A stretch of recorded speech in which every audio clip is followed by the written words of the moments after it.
nossa edificação, peço que abramos nossas Bíblias no livro de Atos. Livro dos Atos dos Apóstolos. Atos dos Apóstolos, capítulo 2. Vamos ler do verso 41 até o 47. Atos dos Apóstolos, capítulo 2, verso 41 até ao 47. Diz assim a palavra do Senhor, a bendita palavra do Senhor. Então, os que lhe aceitaram a palavra foram batizados, havendo um acréscimo naquele dia de quase 3.000 pessoas. E perseveravam na doutrina dos apóstolos e na comunhão, no partir do pão e nas orações. Em cada alma havia temor, e muitos prodígios e sinais eram feitos por intermédio dos apóstolos. Todos os que creram estavam juntos e tinham tudo em comum. Vendiam as suas propriedades e bens, distribuindo o produto entre todos, à medida que alguém tinha necessidade. Diariamente perseveravam unânimes no templo, partiam pão de casa em casa e tomavam as suas refeições com alegria e singeleza de coração, louvando a Deus e contando com a simpatia de todo o povo. Enquanto isso, acrescentava-lhes o Senhor, dia a dia, os que iam sendo salvos. Vamos orar. Deus bendito, a Tua palavra foi lida, Senhor, e pedimos a Tua graça, ó Deus eterno, a Tua capacitação, ó Deus, para que ela também seja exposta, pregada com fidelidade, ó Deus, e com aplicações, Pai querido, que faça-nos então vivermos uma vida que mais agrade ao Senhor. É a nossa oração nos merecimentos de Cristo. Amém. O texto que acabamos de ler, meus irmãos, sempre me chamou a atenção. Quando adolescente, ouvi muitas das vezes comentários sobre este mesmo texto, inclusive de pessoas da minha igreja, Igreja Presbiteriana de Angola. Todos eles eram comentários mais de crítica do que propriamente de apreciação do texto. As pessoas diziam: a igreja primitiva achava que Jesus voltaria tão logo. Por isso, eles então viviam todos no mesmo lugar. Eles, por entenderem que Jesus voltaria tão logo, eles vendiam os seus bens e distribuíam entre os irmãos. Mas sempre que eu li esta passagem, eu via mais apreciação do que depreciação. E descrita neste que seria então a vida da igreja primitiva.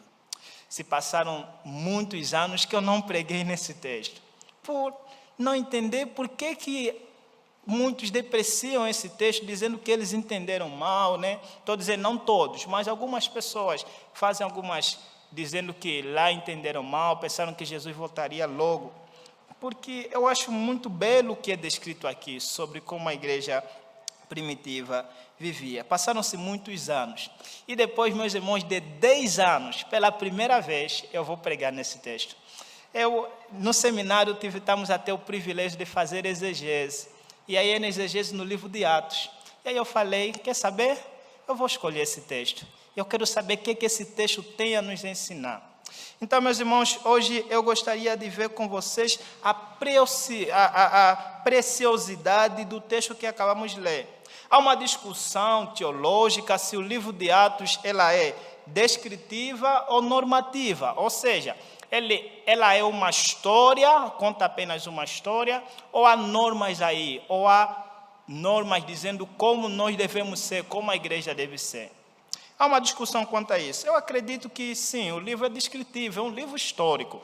Ele trata da história e o título Atos dos Apóstolos às vezes não faz muito jus àquilo que é o conteúdo do livro. Vocês sabem que muitos dos títulos não foi o autor ao escrever, Lucas ao escrever, então falou, olha, esse meu livro vai se chamar Atos dos Apóstolos. Não, é a igreja que depois deu o nome. E o título Atos dos Apóstolos parece ser um pouquinho enganador, porque não se trabalha de fato os atos de todos os apóstolos aqui. Quem mais aparece aqui é Pedro e apóstolo Paulo. Então, não é todos os apóstolos. E além do mais, nem sempre Lucas vai falar apenas de Pedro ou de Paulo, mas vai falar da igreja, né? Então, esse livro então vai descrever a continuação do ministério de Cristo por meio da igreja dele, por meio da sua igreja. Essa é a ideia que Lucas vai apresentar no capítulo 1, quando ele introduz esse mesmo livro. É a continuação do livro de Lucas, do Evangelho de Lucas.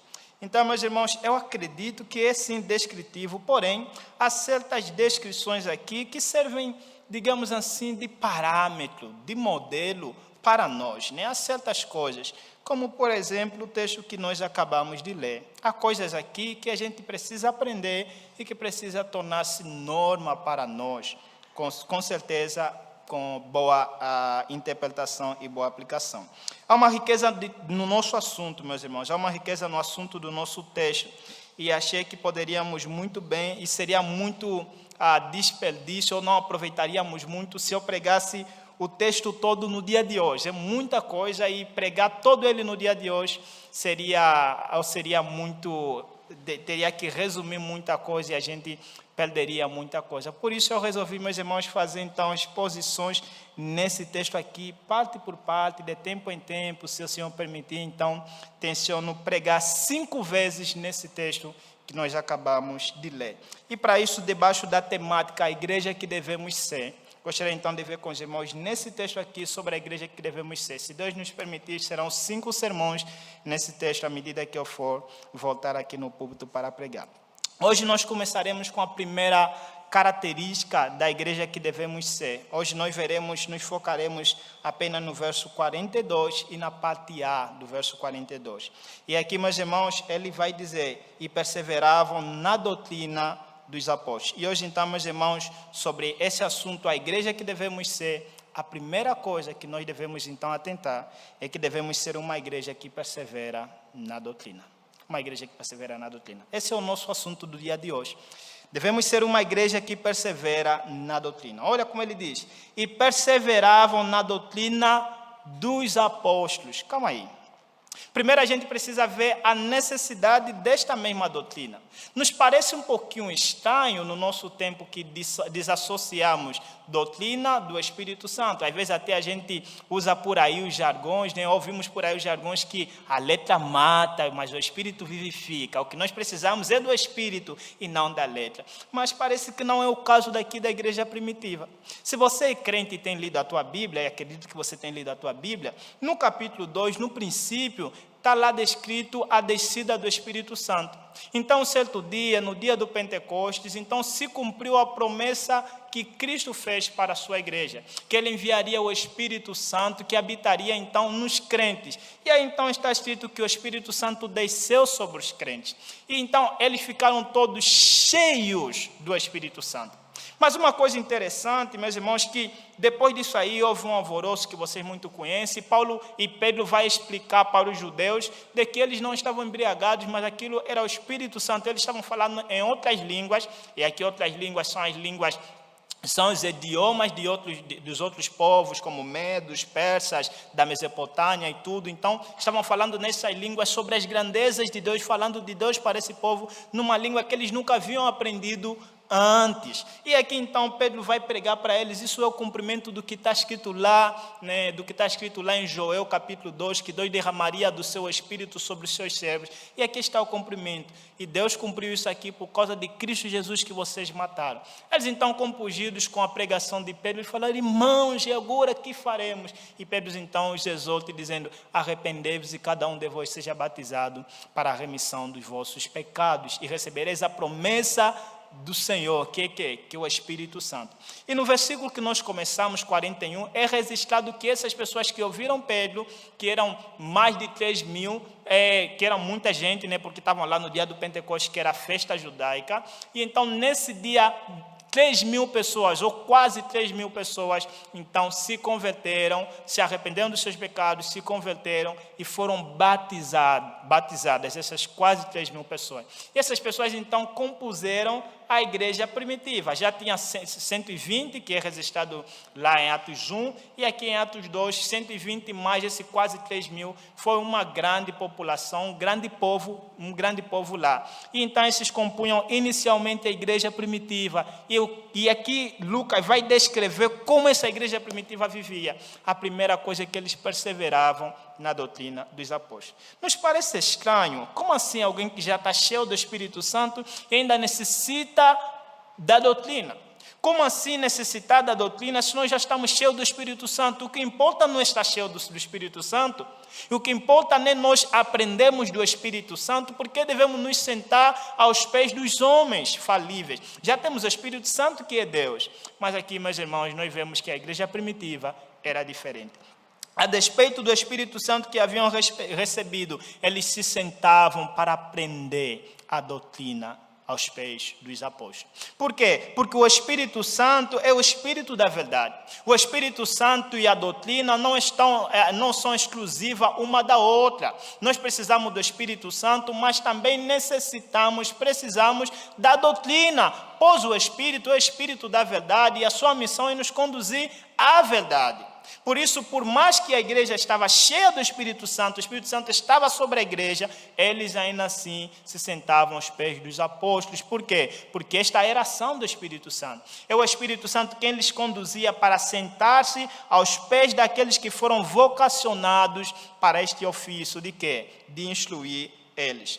Mas esses acontecimentos então se deram após o Pentecostes. Logo após o Pentecostes, é descrito aqui. Eles receberam o Espírito Santo no capítulo 1, como nós vimos. E como evidência de uma igreja cheia do Espírito Santo, eles se sentavam aos pés dos apóstolos para aprender mais sobre a fé cristã.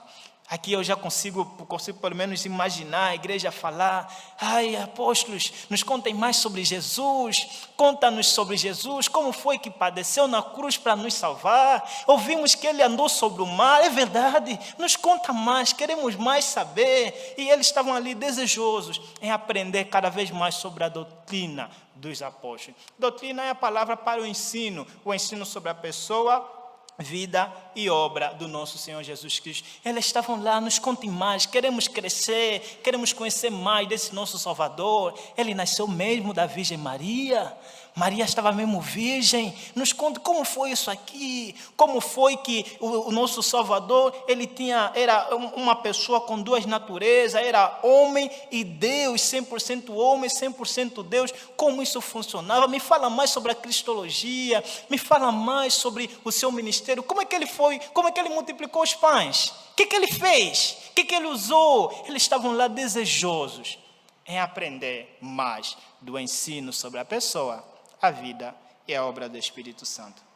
John Stott, um pregador do passado, ele comentando esse texto, ele diz o seguinte: poderíamos dizer que naquele dia o Espírito Santo abriu uma escola em Jerusalém. Seus professores eram os apóstolos que Jesus escolhera. E havia mais de 3 mil alunos no jardim de infância. Vemos que esses novos convertidos não estavam se deliciando com uma experiência mística que os levasse a rejeitar a própria mente ou a teologia. O anti-intelectualismo e a plenitude do Espírito são mutuamente incompatíveis, pois o Espírito é o Espírito da verdade. Esses primeiros discípulos também não pensavam que, devido ao fato de terem recebido o Espírito, esse era o único professor de que precisavam, podendo assim dispensar os mestres humanos. Pelo contrário, eles se assentavam aos pés dos apóstolos, ansiosos por receberem instruções, e nisso eles perseveravam. Notem então, irmãos, que a habitação do Espírito Santo em nós não exclui a necessidade do aprendizado. Cada crente tem o Espírito Santo nele, e isso não exclui a necessidade de nós aprendermos. Isso não exclui a necessidade de nos sentarmos e aprendermos com aqueles que foram colocados sobre ofício para ensinar-nos sobre aquilo que é a palavra de Deus, sobre a vida, a obra e os ensinos de nosso Senhor Jesus Cristo. O Espírito Santo e a palavra não são excludentes, precisamos tanto de uma como de outra. A questão a se fazer nesse momento é: você é alguém cujo Espírito Santo habita em você? Qual é a evidência disso, de que o Espírito Santo habita em você? Veja, a evidência de que o Espírito Santo habita em nós não é falar em línguas estranhas como presumem os pentecostais, mas sim a fome de aprender mais da palavra de Deus. A evidência de que alguém tem o Espírito Santo, de que o Espírito Santo habita nele, é o ato de perseverar na doutrina dos apóstolos, de sentar-se, desejar cada vez mais aprender sobre a palavra do Senhor. Essa é a evidência. Você tem o Espírito Santo sobre a tua vida, você deseja cada vez mais aprender? Você deseja? Então vimos a necessidade da doutrina. Mas qual a importância disso? Por que a gente precisa? Qual a importância da doutrina para a nossa vida, para a vida da igreja? Meus irmãos, em nossa época não se veja com bons olhos a doutrina. Em muitos ciclos evangélicos, doutrina é sinônimo de futilidade. Dizem assim, teologia esfria o crente. É isso que tem se dito. Isso se tornou um adágio popular. Doutrina esfria o crente. Porque a doutrina, que tudo que nós precisamos é de amor. Só amor. Somente amor e nada de doutrina, nada de ensino. Tanto é que vejam a igreja presbiteriana, somos até chamados de sorveterianos. Porque nós somos muito doutrinários e nós não fazemos outras coisas. Eles nos acusam assim. Acham a gente muito frio. Meus irmãos, quando olhamos para a prática da igreja primitiva, não é isso que nós vimos. Nós vimos que eles perseveravam na doutrina, é o que eles mais gostavam, é o que eles almejavam. Essa versão que a gente faz da doutrina, essa versão pela doutrina, não fazia parte da vida eclesiológica da igreja primitiva. Eles perseveravam na doutrina. A igreja se devotava com todo o afinco. E a palavra perseverar é mesmo essa aqui, é devotar-se. E era uma ação contínua, no grego está no infinitivo. É algo contínuo, estavam perseverando.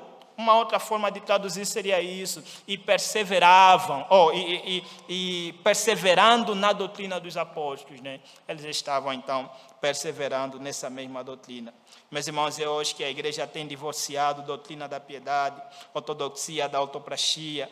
Irmãos, a doutrina visa o viver piedoso. É por isso que Paulo, dizendo para Timóteo, escreve dizendo o seguinte: escrevo-te estas coisas para que fiques ciente de como se deve proceder na casa de Deus. 1 Timóteo capítulo 3, verso 14 e 15. Aqui, meus irmãos, nesse texto de Paulo, aprendemos que as escrituras não dicotomizam doutrina da piedade. É as escrituras que nos levam à piedade. É a doutrina correta que suscita em nós a verdadeira piedade de andar nos caminhos do Senhor. Piedade não é alguma coisa mística, tem um fundamento e é fundamentada no conhecimento da pessoa, obra e ensino do nosso Senhor Jesus Cristo. Se você quer ser piedoso, você precisa perseverar na doutrina. Precisa perseverar na doutrina. Como dizia o nosso próprio pastor, reverendo Jair, em um dos seus livros, o verdadeiro conhecimento de Deus não é inimigo da piedade, antes da sua própria causa. Antes da sua própria causa. Irmãos, amem a doutrina. A doutrina não esfria o crente, pelo contrário, ela apaga o falso fogo no crente, colocando nele a verdadeira piedade que brota da doutrina dos apóstolos. Como viveremos piedosamente se não conhecemos as doutrinas dos apóstolos? Como teremos uma vida conforme a vontade de Deus se nós não conhecemos a sua doutrina? Irmãos, a doutrina é de vital importância para vivermos na piedade. Mas então, qual então a nossa responsabilidade como igreja diante da doutrina? Já vimos que ela é necessária, já vimos que ela é importante, e qual então deve ser a nossa responsabilidade para com isso? Meus irmãos, aqui eu gostaria então de me dirigir e falar da nossa responsabilidade para com a doutrina, então dos apóstolos. Primeiro é a questão, vou aqui dividir em dois grupos, os pastores ou os líderes e depois então os membros da igreja. Quanto aos pastores ou os líderes, os nossos presbíteros, compete então duas coisas. Primeiro, esmerar-se nos estudos. Meus irmãos, aos pastores e líderes da igreja compete se esmerar no estudo da palavra do Senhor. Por isso, meus irmãos, vemos que os apóstolos, eles passaram com o nosso Senhor Jesus Cristo, ficaram 3 anos aprendendo aos pés do grande mestre. 3 anos aprendendo aos pés do grande mestre. Às vezes a gente não percebe, mas esse termo, quando estavam com Jesus, eles eram chamados de discípulo. Só depois de Jesus os enviar é que foram chamados de apóstolo. E apóstolo significa enviado, ser enviado, comissionado. Discípulo significa aprendiz, aluno. E eles estavam 3 anos aprendendo com nosso Senhor Jesus Cristo. Mas, irmãos, aqueles que desejam o pastorado devem se esmerar na palavra do Senhor. Eles devem se preparar bem para melhor servir. Mas não basta apenas os anos de formação. Os líderes devem continuar a estudar. Quem para de aprender, também para de ensinar. Paulo é um grande exemplo disso. Mesmo à beira da sua morte, esperando o dia de ser sentenciado à morte, escrevendo para Timóteo, lá em 2 Timóteo 4, verso 13, ele diz o seguinte: quando vieres, traz a capa que deixei em Troades, em casa de Carpo, bem como os livros, especialmente o pergaminho. Isso nos causa admiração. Mas estava para morrer, estava preso, esperando ser sentenciado. Mas ainda assim ele fala, traz os livros, especialmente os pergaminhos. Um grande pregador do passado, chamado Charles Haddon Spurgeon, ele que é conhecido como o príncipe dos pregadores, ele fez um excelente comentário sobre este ato de Paulo, sobre este pedido de Paulo. Ele diz o seguinte: como eles foram repreendidos pelo apóstolo, ele foi inspirado, mas ainda assim quer livro. Ele esteve pregando por pelo menos 30 anos, mas ainda assim quer livro. Ele viu o Senhor, mas ainda assim quer livro. Ele teve uma experiência mais ampla que a maioria dos homens, mas ainda assim quer livro. Ele foi arrebatado até o 3º céu e ouviu coisas que eram proibidas ao homem pronunciar, mas ainda assim quer livro. Ele escreveu a maior parte do Novo Testamento e ainda assim quer livro. O apóstolo disse a Timóteo, e da mesma forma diz aos pregadores, aqueles que querem ser pastor: aplica-te à leitura, aplica-te à leitura. Por isso, meus irmãos, não achem estranho quando o pastor então poder se trancar em seu gabinete, poder ficar em sua casa para estudar. Muitas das vezes a gente acha que a vida de estudo do pastor não faz parte do seu trabalho. É parte do seu trabalho, sim. É necessário que ele cresça cada vez mais na doutrina, a fim de alimentar vocês. Conta-se uma história de um pastor que um membro da igreja passou pela casa do pastor, e aí então o quintal era aberto, e viu o pastor lendo no quintal e falou: pastor, estás a descansar? Falou: não, estou trabalhando. Aí ele foi, e quando voltou, 1 hora depois, quando voltou, encontrou o pastor regando lá o seu jardim, e disse: pastor, agora estás a trabalhar, né? Ele falou: não, agora estou descansando. Estudar é parte da vida pastoral. É parte da vida pastoral. Mas não basta apenas se esmerar nos estudos. Aos pastores, aos líderes, também compete esmerar-se nos ensinos.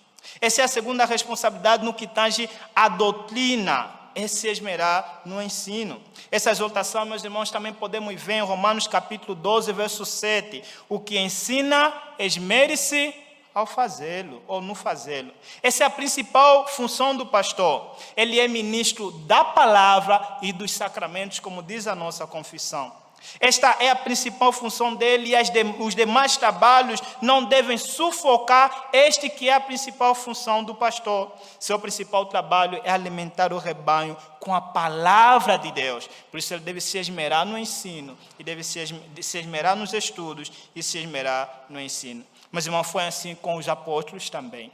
Os apóstolos que estiveram com o nosso Senhor Jesus Cristo foi assim. Em Atos 6, quando surgiu um problema na igreja de que as viúvas gentios, as viúvas que eram gentios, né, estavam sendo negligenciadas na distribuição diária, eles levaram um caso para os apóstolos e falaram: olha lá, as nossas viúvas estão sendo negligenciadas, não estão dando as coisas para elas, não está se prestar assistência para elas. E olha o que os apóstolos disseram: não é razoável que abandonemos a palavra de Deus para servir às mesas. Mas, irmãos, escolhei dentre vós 7 homens de boa reputação, cheios do Espírito e de sabedoria, aos quais encarregaremos deste serviço. E quanto a nós, nos consagraremos à oração e ao ministério da palavra de Deus. Há certas igrejas que esperam que o pastor faça tudo. Esperam que o pastor faça todo o trabalho administrativo da igreja. Esperam que o pastor faça todo o trabalho técnico. Deu algum problema na igreja, alguma manutenção. Esperam que o pastor faça isso. Meus irmãos, ele deve se dedicar no ensino. Essa é a sua principal função. Pode fazer as demais outras, mas aos líderes compete dedicar-se ao ensino da igreja, compete alimentar a igreja do Senhor. Aqui, meus irmãos, então, vale destacar, meus irmãos, vale fazer então menção quanto ao sustento pastoral do pastor, quanto ao sustento financeiro do pastor.